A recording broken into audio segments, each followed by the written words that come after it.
Now back to the show. This is AM 650's The Law Show. Nice to have you with us this Sunday morning. Our guests on this episode of The Law Show from Murphy Batista LLP, a Vancouver personal injury law firm, lawyers Scott Stanley and Diana Roberts. And our subject today is personal injury and particularly rehabilitation. Diana is, in addition to being a personal injury lawyer, a former occupational therapist, spent a lot of time up in the Okanagan and spent a lot of time working with badly injured people.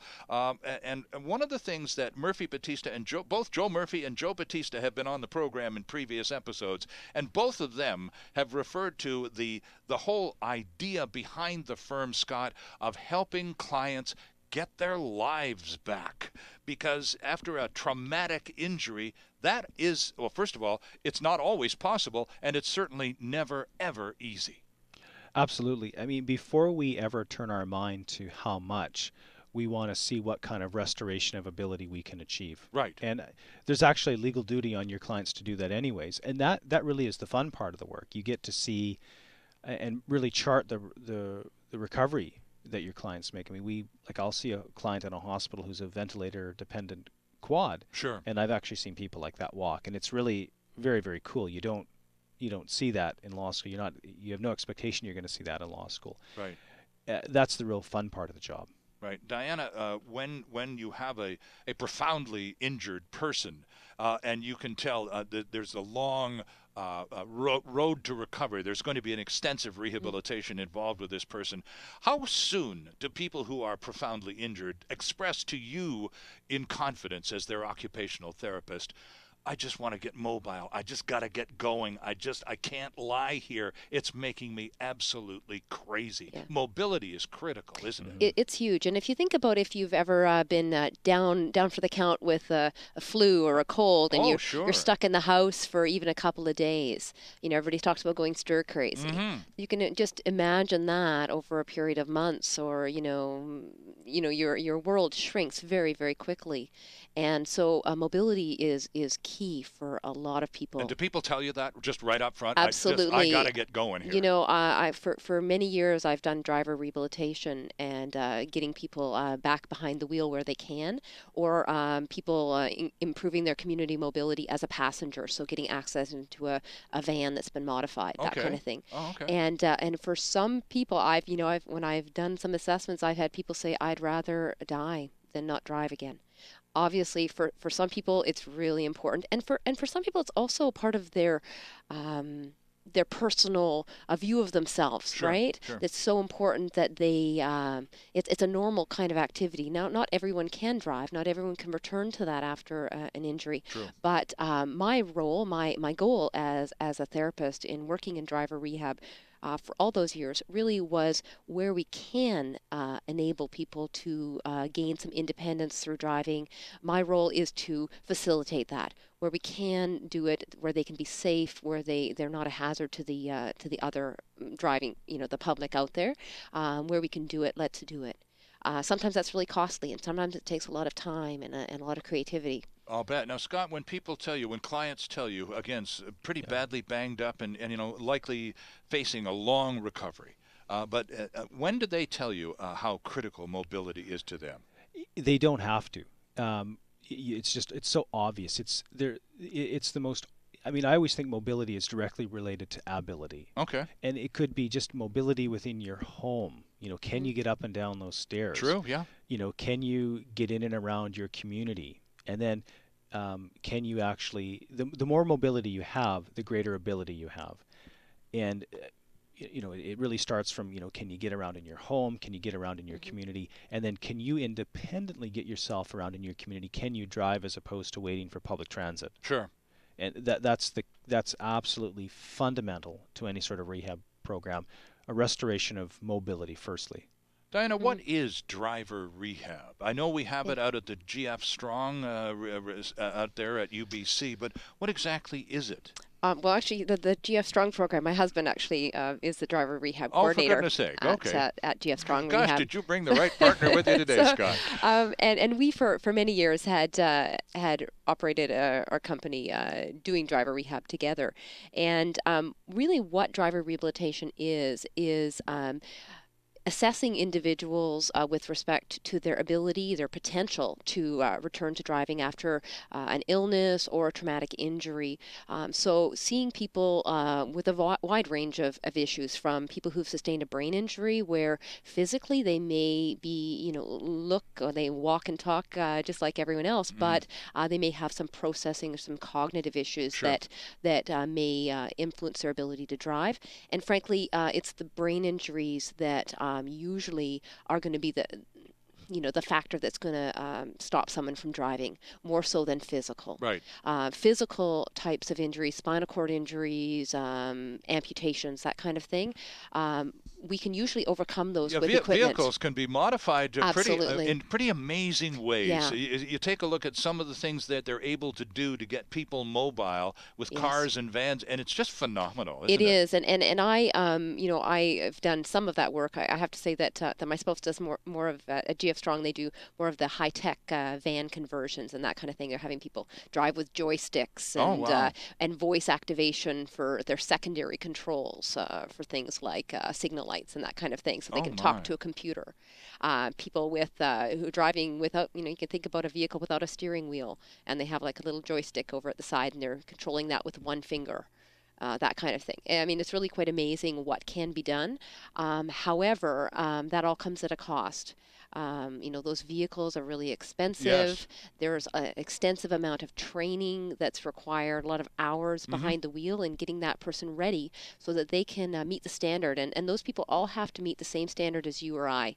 So they have to complete an ICBC road test at the end of all that and demonstrate that they can use that equipment and that they're safe to be out on the road. But what a terrific therapy. I mean, if you've got somebody, and you've both gone to great lengths to describe how urgent and how critical mobility is to an injured person, and what a terrific option for some to be able to get going again, and to pass that driver's license at the end of that course.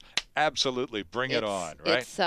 It's great, and my husband and I, to get together, we teach out at UBC every year. We teach driver rehab to the OT students going through, and every year at the end of that day, I say to the students, after we've gone through all the technical stuff and information about diagnoses and equipment and all that stuff, I have a little letter that I received many years ago, and I still keep it, from a lady named Pearl. And Pearl lived up north, and she had come to me for an assessment, and I was able to assist her in getting back behind the wheel. And she wrote a letter to me about 2 years after she'd been through the program, and her husband had died, and she'd moved back into town, and she just expressed such gratitude that I encouraged her to follow this through, because she was really quite nervous. She was an older lady. Her husband had always been the one who did most of the driving, and because she'd gone through the program and she'd been successful, now she had the ability to drive, and how much that meant to her. And it just it makes me tear up every time I read that letter to the students, because that's really what it's all about. At the end of the day, it's about enabling that individual to maximize their independence. And for her, it just opened up a whole world for her, something she didn't expect.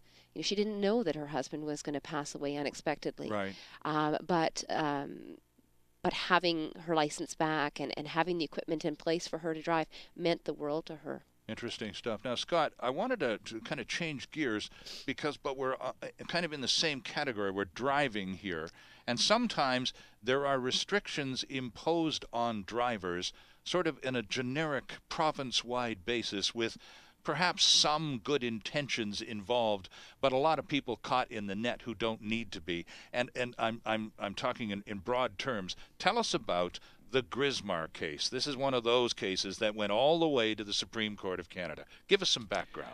Well, I actually think Diana could probably tell you more about that, because I think she was an expert in that case. I didn't actually. I wasn't an expert in that case at that point, but earlier on. Yeah.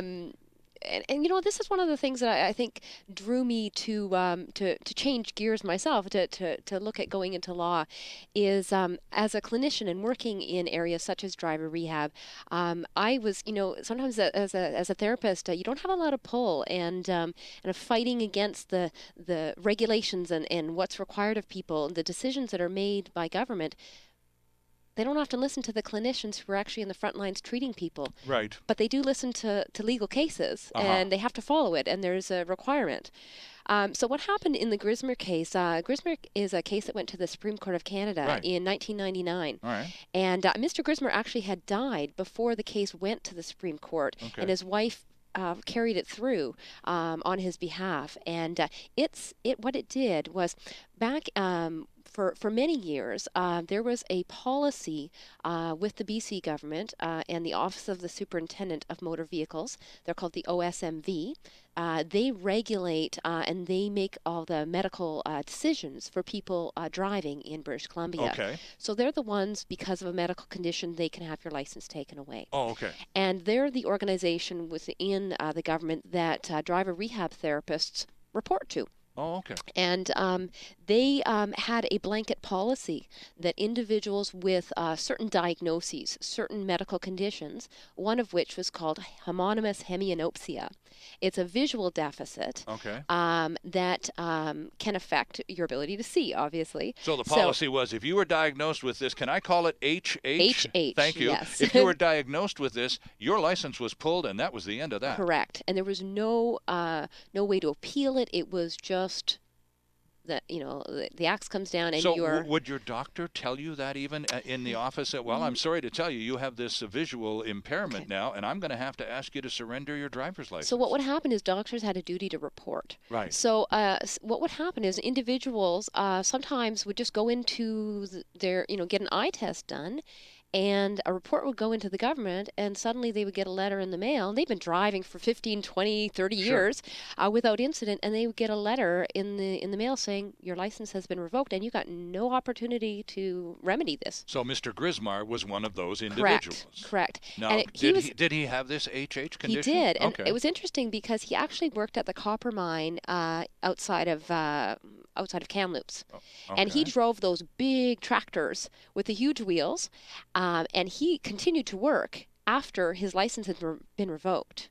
So here he was on private property at the Highland Valley Copper Mine, driving these huge vehicles, and he wasn't able to drive on the roads. So he's able to drive a $300,000 truck with perfect ability and competence, but he wasn't good enough to drive his car home to Correct. work. Now, I can't really state whether he as an individual was capable of driving. I don't know. Right. I never saw him. But the point was with Grismer is when it went to the Supreme Court, the government then had to provide individualized assessment. They couldn't just simply say, you have this condition, you can't drive. Right.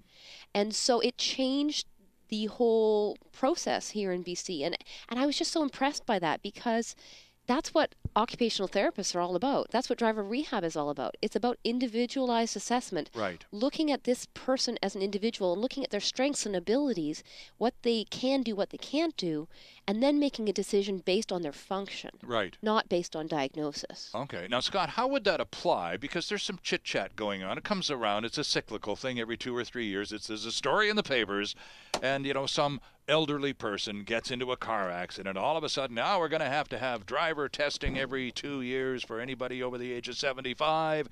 And if you're over 85, you shouldn't be allowed to drive anymore. These kind of sweeping generalizations that governments tend to enjoy imposing.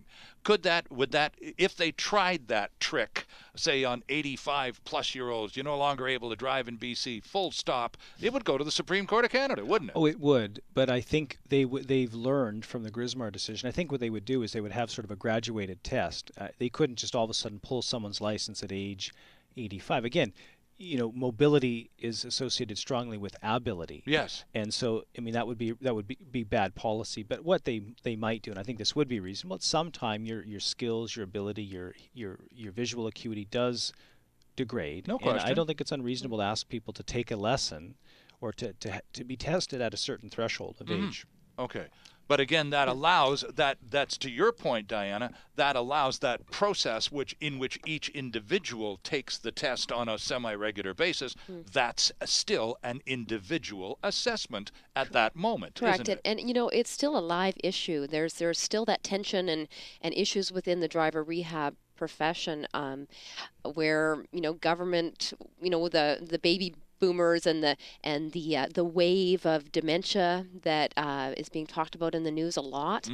There's a lot of concern with older drivers, and, you know, whether there's going to be people out on the road with cognitive impairment and declining abilities. And the government is looking very closely at ways to screen people out, and there's still tensions and issues that are coming up all the time with what I would term as not individualized assessments that kind of put people through quickly and cheaply. Right. So, and Scott, you were just going to jump in on this. You know, the irony of it is that and I'm in a pretty good position to comment on what's the profile of someone that's going to cause an accident. It's not a 75-year-old man or a 75-year-old woman. It's a 17-year-old boy. Yeah, whiskey and car keys don't go well together. Yeah, exactly. Yeah. Interesting stuff. We'll take a quick break here. Our guests on this episode of The Law Show from Murphy Battista LLP, a Vancouver personal injury law firm, are Scott Stanley and Diana Robertson. I'm Sterling Fox, and we'll be back with more in just a couple of minutes. There's more of the show still ahead. This is AM 650's The Law Show.